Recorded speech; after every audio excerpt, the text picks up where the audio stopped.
자, 오늘 모실 분은요. 나는 시니어 인플루언서다라는 책을 출간하신 IT에 능한 시니어 호몽님을 모셨습니다. 안녕하십니까, 호몽님? 안녕하세요. 소문 이용호입니다.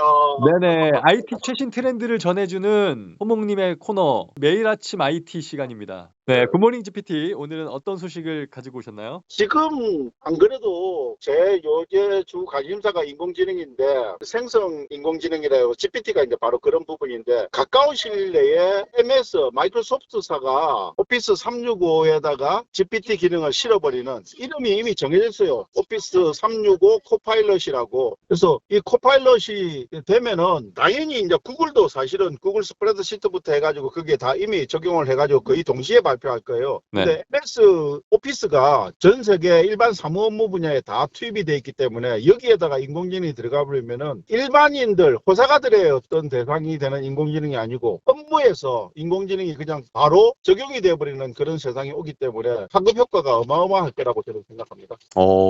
그럼 간단하게 어떤 예를 또 하나 들 수 있나요? 이제는 인공지능이 되면은 코파일럿이라는 말이 사실은 네. 구조동사를 이야기하고 앞에 CEO 해가지고 네네. 파일럿이니까 그래서 그게 되면은 제일 먼저 엑셀 이야기부터 하면은 엑셀에서 데이터를 입력하고 분석하라 이러면 옛날에는 우리가 표를 막 찾고 이렇게 하는 것을 이제는 인공지능이 자동으로 해줘 버리는 거죠. 어허. 그다음에 주제를 주고 그 파워포인트를 만들어 이러면 만들고 대본까지 써달라 해도 그 발표 대본까지도 써주는 그런 수준까지 또 이렇게 되고 아예 그냥 검색을 한 이후에 그걸 네네. 문서로 옮기고 뭐 이런 게 아니라 그냥 아예 문서상에서 거기서 불러달라고 할 수 있겠군요, 그냥. 그렇죠, 그렇죠. 와. 그다음에 워드에서도 지금 가장 큰 점이 워드가 당연히 입력은 이제 자동으로 입력되는 마이크로 쓰면 입력이 되는 어떤 그런 부분이 있는데 지금도 거기다가 실시간 번역 기능이 지금도 일부 테스트를 하고 있는데 아주 막강해질 거라고 추측이 됩니다. 예. 그쵸. 실시간 번역 기능이나 이런 부분들이 점점 더 디테일해지겠죠. 더 정확해지고. 네네네. 어. 그래서 GPT 3.5를 가지고 챗 GPT가 작년 11월 30일 날 출발을 했는데 지금은 이제 2주 전에 GPT 4.0이나 해죠. 챗 GPT는 하나의 상품명이고 GPT는 기술 이름이니까 GPT 4.0 기술을 발표했는데 이 특히 번역 기능에서 자원이 되는 파라미터라 그러는데 3천억 개 정도가 돌아가서 제게 각국 언어를 어떤 것이든지 번역을 해주고 있었는데 GPT 4.0 버전에서는 그것의 8배 더 많은 파라미터를 가지고 분석을 하고 있으니까 번역 기능이 엄청나게 발전됐다고 봐야 되겠죠. 와, 그러면 이 발전 속도에 맞춰서 우리는 또 어떤 준비를 어떻게 해야 될까요?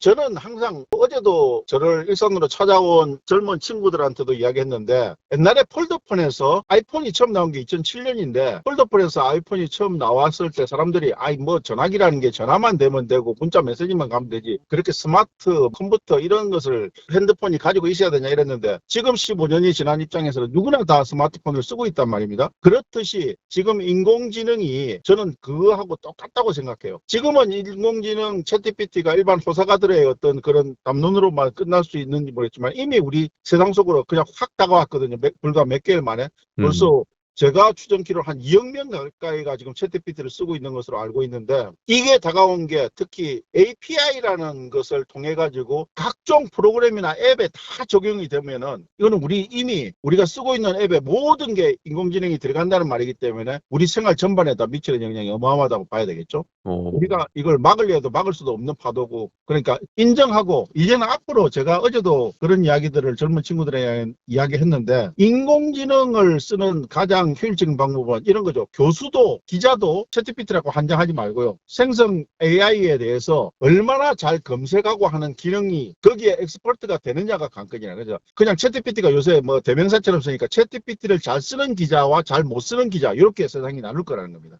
맞습니다. 그러니까 그 프롬프트 엔지니어라는 그 직업이 결국 얼마나 이 챗GPT를 잘 활용하고 다루느냐 이런 네네네. 스킬을 갖고 있는 사람들인 거니까. 저는 이제 그런 전문적인 직업이 생겨날 것이라는 것은 이미 들어서 뭐 리턴 테크놀로지 한국에서 그것도 뭐 1억 연봉 걸고 공모했다는 소식도 들었는데 그게 중요한 게 아니고 이제는 누구나 프롬프트 엔지니어예요. 사실은 자기가 인정하든 안 하든. 근데 실력 있는 엔지니어는 가치를 많이 부여받을 거고 실력이 작은 그것은 그냥 우리가 일상적에서 휴대폰 쓰듯이 거기에 머물러 버리는 거죠. 그러니까 프롬프트라는 것은 어쨌든 인공지능에서 검색하는 그 행위 자체를 프롬프트라고 하는 거니까 누구나 다 프롬프트 행위를 하는데 그것을 얼마나 능숙하고 가치 있게 잘 쓰느냐가 앞으로 세상 살아가는 지혜라고 보여야 되겠죠. 와, 그럼 만약에 프롬프트 엔지니어를 필요로 하는 기업에서는 그 사람의 능력치를 또 봐야 되잖아요. 그렇죠. 그럼 그 능력치라는 게 결국 어떠한 걸 우리가 준비하면 그쪽을 희망하는 사람들한테는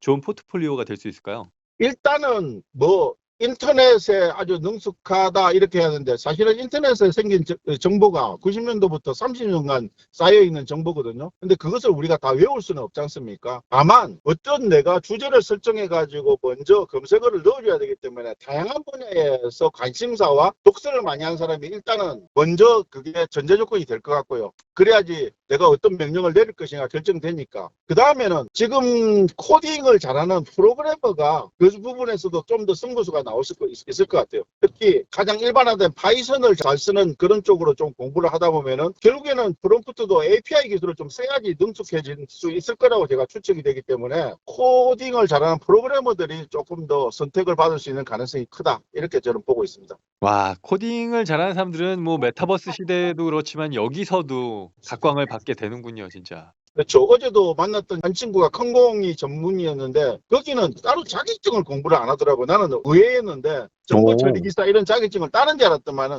거기는 그게 필요 없이 그냥 한 학기마다 한 번씩 하는 팀플을 통해서 그게 포트폴리오가 되더라고요. 아, 이제 대학도 좀 이제 맞춰가는 거. 옛날엔 자격증만 있으면 자격을 갖춘 것처럼 보였지만 이젠 자격보다 그런 팀플레이 프로젝트 활동들을 통해서 실질적인 포트폴리오를 만들어야 되는 시대가 된 그렇죠. 거군요. 뭘 했느냐가 중요하죠. 자격증이 아니고. 특히 컴공의 한정된 분야라고 이야기 들었어요. 컴공은 워낙 인기 있는 분야고 그 학관인데 뽑을 때 정보 처리 기사 이렇게 공부하는 그게 시간 낭비라는 거죠. 한마디로 말해서. 그 과에 한해서는. 왜냐하면 학교 과정 속에서 그것을 훨씬 이상을 배우는데 그 하이 버전의 정보 처리 기사를 가지고 딴다는 것이 웃기는 그런 현상. 그래서 팀플을 한 번만 해도 그 기사의 어떤 자격증보다도 훨씬 레벨이 업돼 있는 결과물이 나와버리는데 그렇죠. 그러면서 또 팀으로 프로젝트를 함으로 인해서 소통할 수 있는 그런 능력 이런 것까지도 함께 또 볼 수 있는 거고. 그렇죠, 그렇죠. 예. 그래서 참 요즘 어쨌든 특히 작년에 한 달이 요즘에 일주일 이렇게 제가 요즘 표현을 자주 하는데 인공지능 챗GPT가 작년 11월 30일 날 오픈된 이후로 저도 좀 요즘 사실